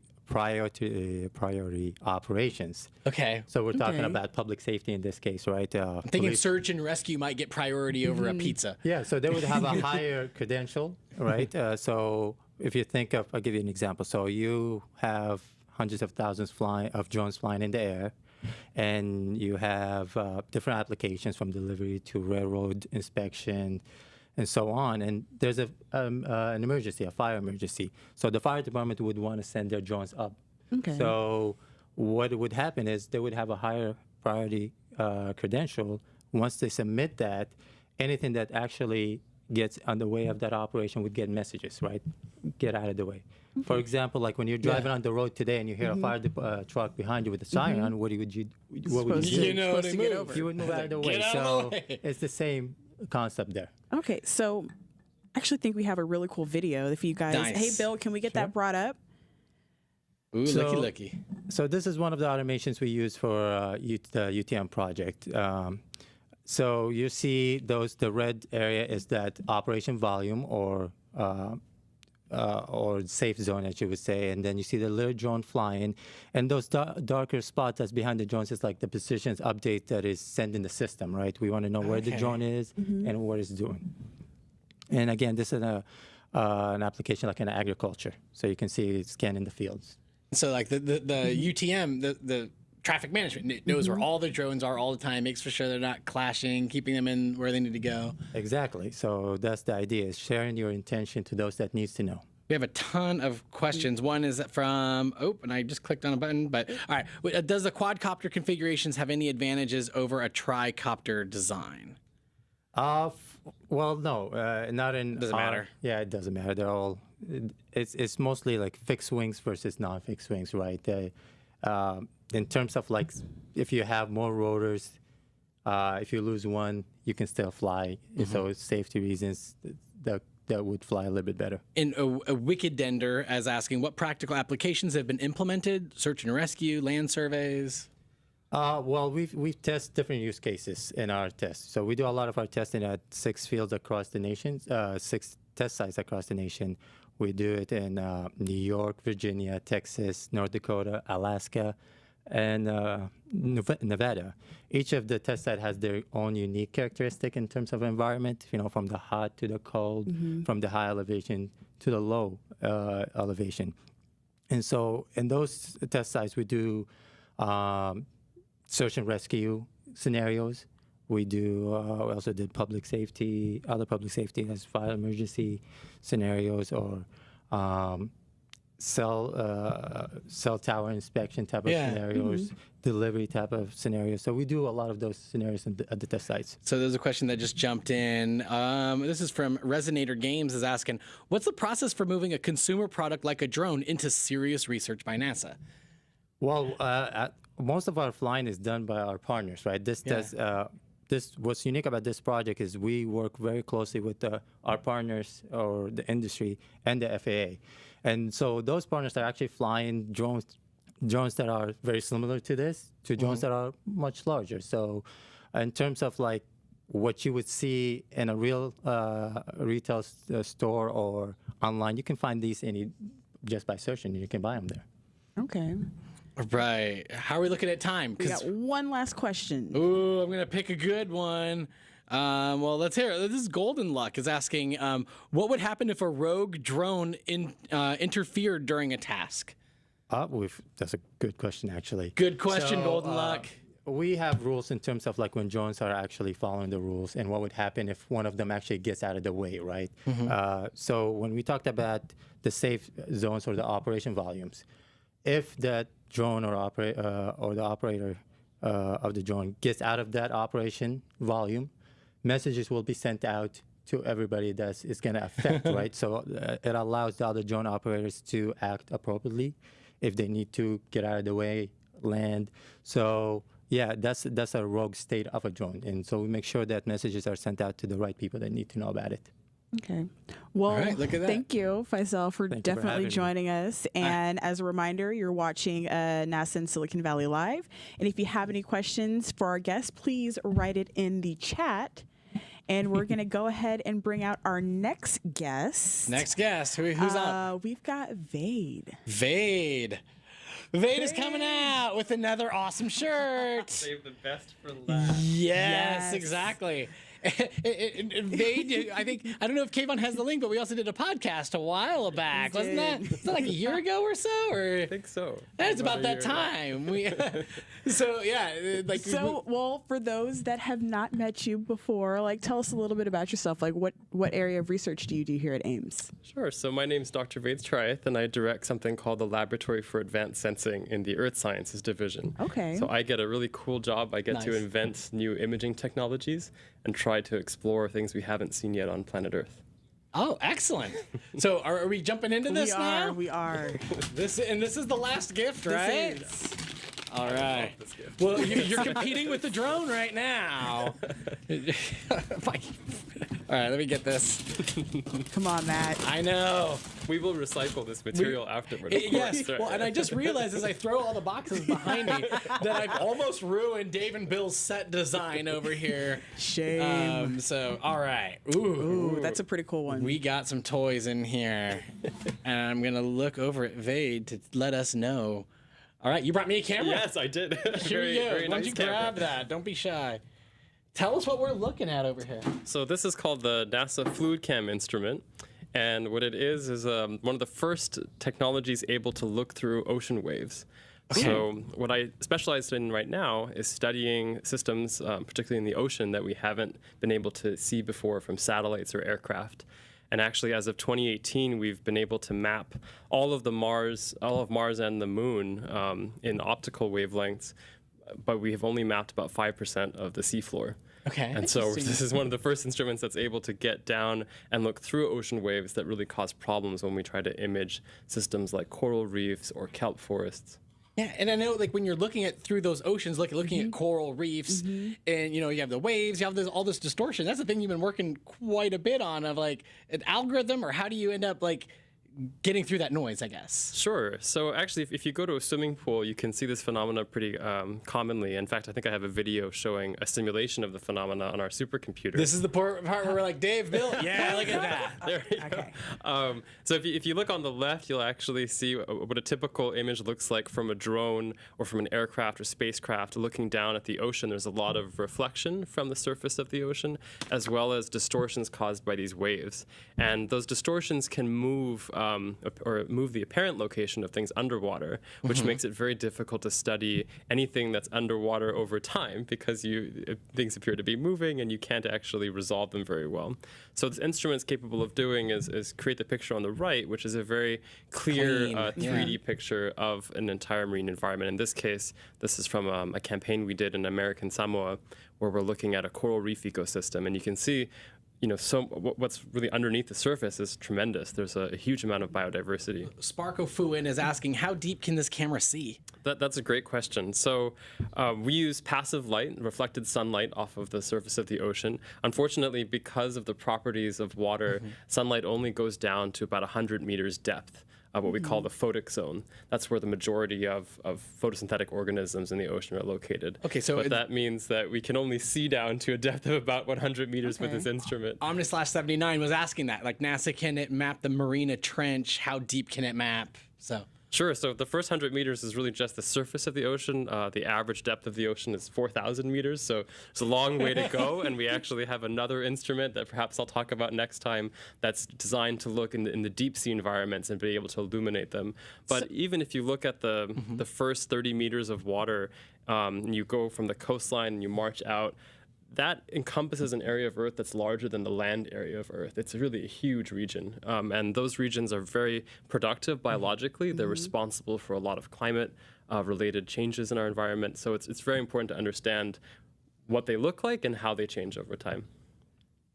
Looking at Danielle. Well, actually, he just answered. I was going to ask, like, why study the oceans? Because well, yeah, go ahead. Sure. To me, it is fascinating. My background is actually in astrophysics, and I was very keen to look for life elsewhere in the universe, only to realize when I got to the field that we've barely scratched the surface on Earth. There are tremendous discoveries to be made yet in the ocean. Mega squid, cephalopods, sperm whales, you name it, plate-sized amoebas. There's just a lot of biodiversity in our own backyard that unfortunately we're losing very quickly. And unless we develop new instruments, new technologies to map the sea floor, we won't have a good grasp on the life that we know that exists on our own planet. And this is a cool like intersection of astrophysics and then like earth science. This goes to Space TV Net. It was asking, could a device like this see through ice? Could something similar be used on spacecraft like the Europa Clipper spacecraft? That's also a great question. I would love if it could see through ice. Ice is even more challenging. You can't prove it doesn't. I can't prove it doesn't. But one of the interesting features on Earth that this instrument utilizes is there's sort of a happenstance we have with the properties of water and air and gravity, that when you see waves at a swimming pool or on the ocean, they form these natural lenses. And those lenses appear to magnify an object or demagnify an object. Okay. And this instrument's capable of using those traveling lenses as microscopes to see deeper in the water column. So unfortunately, if you change one of the parameters of the Earth system, let's say you replace the oceans with alcohols, the properties are different, and they don't actually form lenses in the way that the ocean does. So it's really quite fortunate that we have the physics that we do on our surface, but definitely we're looking at exploring using this technique on different worlds and places like Titan, where there's liquid hydrocarbons. Well, and there's one of the questions that come in, and it may be answered by the algorithm and by the stuff that you're working on, is like, are photos generally taken directly above to minimize the effects from refractive index, or does that not matter? Yes, so someone knows their physics well. So if Somebody's flexing on the rest of the chat, so go ahead. if you try to if you swim underneath a pool and you look up, you'll notice that there's a certain angle at which light appears to reflect off the surface. So there's really a sweet spot in where you want to image so that light doesn't completely reflect off the surface or cause internal reflection. Typically, when we fly this instrument, this flies on drones, a little larger than the one that Faisal was showing, but we fly them over corals using those drones. And they typically look nadir straight down. Okay, so someone actually wants to know, can this be used to locate the garbage in the oceans? Yes, and we've caught a lot of marine debris, what we call the trash of the ocean, in our data That's a very sets. kind way to put it. The marine debris. Okay. Marine debris, yes. She's a crafty lady, and debris is really scattered, unfortunately, among a lot of the reef systems we're looking at. We see a lot of coral. We actually have large data sets that we can comb through and count the percentage of coral in an area or sand. And we see a lot of tires, a lot of used plastics that unfortunately brush up on the reef during storm events and stay there. So a question, this is electromagnetism. How and why would you use this camera to study the health of reefs? Sure. So really, this system's the first that's been able to image them robustly through different sea states. So by looking at them at the scales that they grow at, which is typically 1 centimeter per year, this would be for coral reefs, we can really understand how they're changing as a function of changing sea temperatures or climates. The data sets it produces are very similar to what you would see if you were diving in a reef system. And we haven't had that ability to survey ecosystems at that scale over large areas before. Typically, we would send teams of divers to study in a region for about a week, which is nice. Now we can send a drone over and actually map that whole island. And actually, those data sets can be very large, and we have a video game coming out next year that allows you to fly around You've come and to the explore right place. Sitting on Twitch. That's true. We hope you all play it. It's called NemoNet, and you'll be able to fly around our 3D data sets of coral, and actually you get trained by a few scientists, and you can start painting and coloring coral in 3D, and that data helps us understand where the reef is. We need a Game Awards, Jeff Keighley style of like premiere trailer or something like that coming up. That could be like an iOS kind of thing, or like on a phone, or is it on an app or something? Sure. So right now we've developed it for iOS and Android, as well as for desktops. We have a large gaming table that's multi-touch. So we really just want users to be able to see the corals as if you were a fish in that system and be able to also help classify it. Because one of the challenges with these ecosystems is, one, we don't have really good data about them. And the data that we do have is so complex in diversity that it's very hard to classify by humans. So we could have teams of graduate students painstakingly going through and classifying them, or we can open it up to the public. Oh, wow. And then it's just like you open source it, everybody else. Well, we are fans of doing video game episodes over here. So when it comes out, we'll need to have you come on in and you can show everybody how to play it. And start. There are ratings in the game, so whoever classifies it best starts ranking up. You have leaderboards. Leaderboards, and you got to put trophies in it, and you got to do the whole thing. So we have a really cool question from Hawk Vel. He wants to know, is this instrument backed by supercomputers, or is it completely standalone? That's another good question. So when I started developing the algorithm as a doctoral student, it required a lot of computational power. Fortunately, I was also interning at NASA Ames and using the supercomputer. So it started its life there. And then that's actually one of the reasons why we developed this instrument. We needed a lot of compute power on board because we're recording thousands of frames per second of image data, and then that data is being processed to just produce one high-resolution 2D picture per region. So really, this is a flying computer, and this can perform a lot of those computations on board, owing to all the GPUs and CPUs that we've packed in there. Santiago's asking why the USB ports. Is that to get the data out? Yes, so we've taken off some of the hardware so you can see the guts of the instrument. But to take the data out, we actually just rip the hard drives directly out because it's too slow to transfer otherwise. And that's why we put so much computing power on board, is so that we can process the data, delete what we don't need, and only send down the final data sets. So when we eventually put this up into orbit to test in the space environment, we can start pulling down data without clogging up all of our transmission. Brandon, not safe for work, is asking if this is going to be better than League of Legends. I don't know if you're a League player or not. I don't know, but I can tell you that the views that this thing affords are much more interesting. So. Get ready for the esports version where we have teams competing on who can like classify the most, the fastest. I'm liking it. So, okay, Rasonic was also asking, will the video game ever be used to perform citizen science on the data collected? Yes, so that's the whole idea, we right? do. We want you to classify the corals because we really can't all do it ourselves.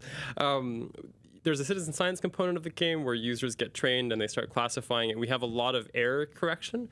So users that are very good, we have a lot of examples of coral that have been classified by experts. Those can be sort of used as references for other players to rate them. And then as users get better, we give them harder and harder data sets. Okay. So there's a form of active learning in the game where we give them all the hard cases. And then that feeds into classification. Way more interesting than getting a whole bunch of students and interns coming in and brute forcing it. So I think we have time for one last question. One last question before we wrap up. No pun intended. Well, they go waka waka waka. All right, let's go for. Okay, let's get a good one. All right, so Golden Luck has been doing pretty good so far. Is the camera purely a digital camera, or does it capture IR data points?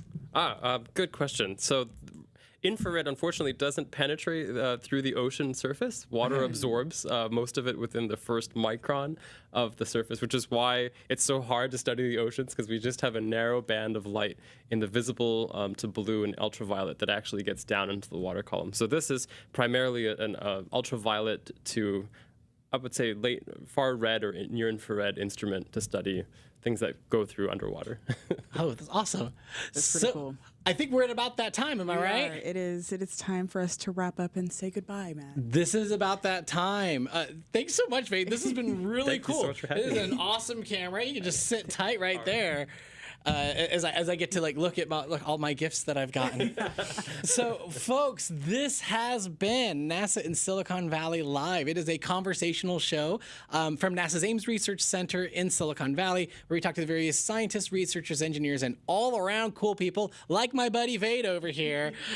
We talk about all the nerdy NASA news that you know about, that you want to know about, and if you like it, we are live on twitch.tv/NASA. Didn't catch us live? Don't you worry about it. It is right after the show is over. It'll be available on demand on Twitch and on YouTube, and you'll also be catching reruns over on NASA TV.